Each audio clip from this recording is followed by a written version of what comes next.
بسم اللہ الرحمن الرحیم۔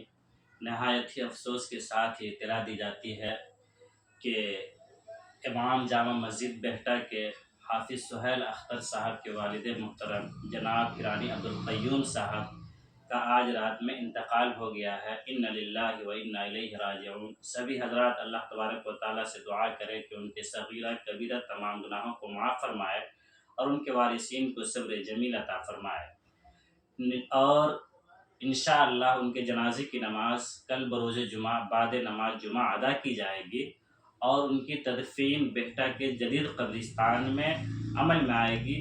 جو زمین جناب گرامی عبدالقیوم صاحب ہی نے قبرستان کے لیے وقف کی تھی، اللہ تبارک و تعالیٰ اس کا بہترین بدل عطا فرمائے۔ لہٰذا سبھی حضرات سے جو ان کے متعلقین ہیں، محبین ہیں، جو ان کے جاننے والے ہیں، خواہ رشتہ دار ہو جو بھی ہو، ان کے جنازے میں بروقت پہنچ جائے اور ان کی مغفرت کی دعا کرے۔